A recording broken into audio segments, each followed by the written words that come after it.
l'attendiez, la suite de notre série sur la numérologie. Après avoir vu ensemble le nombre du chemin de vie, le nombre du destin, le nombre du désir de l'âme, le nombre de la personnalité. Si vous n'avez pas vu ces vidéos, je vous invite fortement, et vous allez voir, c'est un prérequis, à aller d'abord les regarder. Je vous mets les liens dans la description. Et maintenant, dans cette vidéo, pour cette 5e vidéo de cette série, on va voir ensemble le nombre qu'on appelle le nombre de maturité.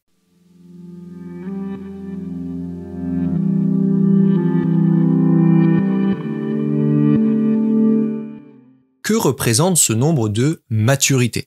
Ce nombre de maturité, c'est un nombre dont l'influence apparaît à partir, on dit, le milieu de notre vie. Donc c'est pour ça qu'on considère en général en numérologie que c'est autour de 45 ans que l'énergie de ce nombre se manifeste, et cette énergie augmente à mesure que l'on gagne en âge, en fait, à mesure que l'on s'approche du moment de sa mort. C'est une énergie qui est assez importante, donc normalement vous devriez sentir son influence, et elle va avoir son importance. Je vous rappelle évidemment que chacun des nombres que je vous donne ne sont que des briques qui sont constitutives de l'ensemble de votre thème numérologique. Donc, il ne faut pas juste prendre un nombre comme ça et dire « Ah bah oui, ça me définit entièrement ». Non, c'est une combinaison de nombres qui donne un caractère unique à qui vous êtes. Et donc c'est pour ça que je vous invite, si vous voulez aller plus loin, à aller consulter un numérologue professionnel. Vous pouvez également me consulter pour une consultation de numérologie. Vous avez le lien en description si ça vous intéresse d'aller plus loin, de creuser, de faire ces connexions ensemble. Maintenant, le moment que vous attendez évidemment tous, comment on calcule ce nombre de maturité? Eh bien, c'est pour ça que je vous ai dit d'aller regarder les vidéos précédentes, parce qu'on va avoir besoin notamment de connaître son nombre du chemin de vie et son nombre du destin pour calculer ce nombre de maturité. Comment on fait pour calculer ce nombre de maturité? Eh bien, on va additionner son nombre du chemin de vie avec son nombre du destin.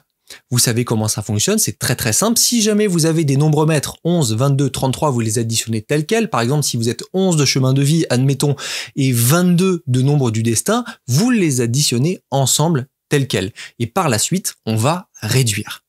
Je vais prendre un exemple. Par exemple, vous êtes chemin de vie 5 et vous avez un nombre du destin 22. Ça va nous donner 5 plus 22.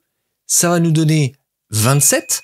27 est-il un nombre maître 11, 22, 33 ou un chiffre de base de 1 à 9? La réponse est non, donc on va le réduire à nouveau. Ça va nous donner donc 2 plus 7 et ça va nous donner 9. Donc dans ce cadre-là, la personne qui va avoir un chemin de vie 5 et un nombre du destin 22 va avoir pour nombre de maturité 9.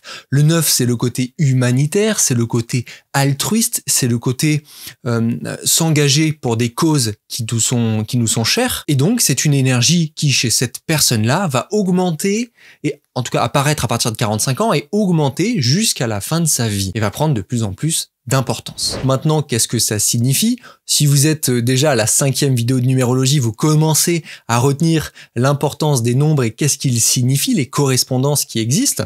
Donc, le 1, c'est quoi? Je vous le rappelle, c'est le côté autonome, le côté indépendant, le côté leadership. On va être un petit peu le mouton noir, on va penser pour soi, on va essayer vraiment de faire les choses de son côté, d'avoir sa vérité.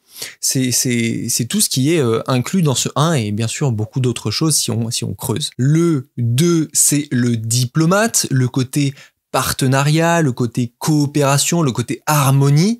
Ça, c'est vraiment ce qui est à l'intérieur du 2. Et donc, si on a un nombre de maturité 2, ça veut dire que de plus en plus dans notre vie, ce côté partenariat, ce côté coopération, ce côté recherche de l'équilibre va être présent de plus en plus dans notre vie. Le 3, c'est le côté expression de soi. C'est le côté communication, c'est le côté créativité.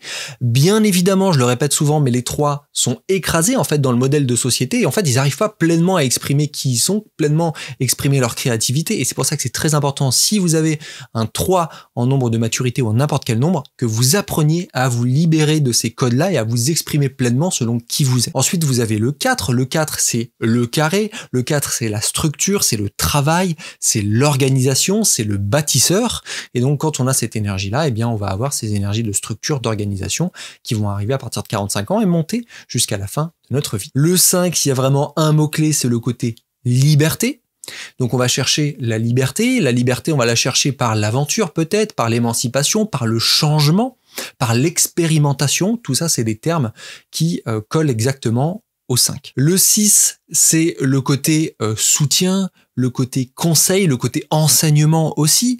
On est dans le soutien aux autres. On est vraiment, en fait, voilà, un pilier quand on a le 6. Un pilier pour les autres et on œuvre en général pour le soutien des autres. Ensuite, on va avoir le 7. Le 7, c'est le côté mystique, le côté spirituel, le côté développement de soi, essayer de comprendre les systèmes à l'intérieur de soi. On a vraiment un côté spirituel assez important avec le 7 et en même temps, on a aussi un côté très analytique, très intellectuel où on va essayer de comprendre les systèmes, regarder à l'intérieur des choses et essayer de comprendre comment les choses fonctionnent. Et donc comment les choses ou les gens fonctionnent de manière générale. Ensuite, on va avoir le 8. Le 8, il n'est pas facile à comprendre non plus. C'est un chiffre qui va vraiment représenter la force. Le 8, il est très puissant. Et donc quand on est 8, on a cette puissance à l'intérieur. Maintenant, est-ce que on la laisse s'exprimer, on lui permet de s'exprimer, ou alors on se fait écraser et on empêche à cette énergie du 8 de se libérer? Le 8, c'est le côté manifestation, c'est-à-dire la capacité à amener dans la matière ce que l'on projette. Le 8, c'est aussi le côté succès, le côté abondance financière, le côté abondance dans le monde physique, en fait, de manière générale. On a cette capacité à attirer à soi ce que l'on souhaite. C'est un nombre très puissant. Et donc, c'est pour ça qu'il n'est pas toujours facile à porter ce 8. On a beaucoup d'ambition aussi avec le côté 8. Et bien évidemment, il y a aussi une dimension spirituelle qui lui est attachée. Le 9, on en a parlé juste avant, c'est le côté altruiste, c'est le côté humanitaire, c'est le côté se donner pour des causes en particulier, combattre pour le peuple, pour les animaux, pour le climat, ce que l'on veut. Voilà, c'est poursuivre quelque chose de plus grand qui nous anime et qui va servir le monde de manière plus générale. Ensuite, on arrive au nombre maître. Le 11, c'est le nombre maître intuitif, c'est le nombre maître visionnaire aussi, on dit, le nombre maître inspirant. Donc tous ces termes-là vont qualifier le 11. Il y a aussi une grosse dimension spirituelle, une grosse dimension psychique chez le 11. Et donc on va avoir peut-être un appel plus intérieur, plus profond. Mais bien évidemment, comme tous les nombres maîtres, ils sont très puissants, mais viennent aussi avec un poids, parfois un fardeau qu'on peut ressentir. Pareil du coup pour le nombre maître 22. Le nombre maître 22, c'est le bâtisseur du monde de demain. Le nombre maître 22, c'est vraiment le 4 à l'octave supérieure, tout comme le 11 et le 2 à l'octave supérieure. On a cette notion de bâtisseur, mais vraiment bâtisseur du monde de demain.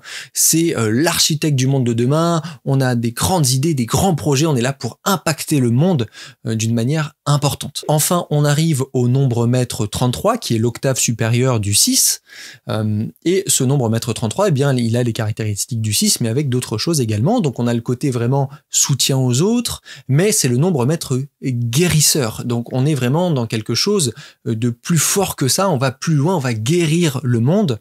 On est là pour apporter une notion de guérison, mais on est aussi là pour apporter une notion d'enseignement. Parfois, on l'appelle le nombre maître enseignant, le nombre maître de l'enseignement. Et donc, on va avoir cette notion aussi, peut-être de soigner par l'enseignement ou d'amener de nouvelles connaissances au monde pour élever les consciences, tout comme d'ailleurs le 11 est là pour ça, élever les consciences, et le 22 également. Il y a vraiment une notion d'élévation avec ces nombres maîtres. Voilà, j'espère que cette vidéo vous aura plu. Si c'est le cas, comme d'habitude, dites-le moi dans les commentaires et surtout, faites-moi un petit récapitulatif de vos nombres, comme ça, vous les verrez déjà vous aussi physiquement dans les commentaires. Vous verrez peut-être les relations qui existent entre ces nombres-là. N'hésitez pas à échanger entre vous, c'est toujours très rigolo justement d'échanger sur des points de vue, de se poser des questions. Posez-vous des questions dans les commentaires aussi, on est là pour interagir. Moi, je lis tous vos commentaires, j'essaie le plus possible d'y répondre quand j'ai du temps. Malheureusement, c'est de plus en plus difficile. Mais en tout cas, c'est un plaisir de vous lire. Moi, d'ici là, je vous dis à la prochaine et surtout, prenez soin de vous.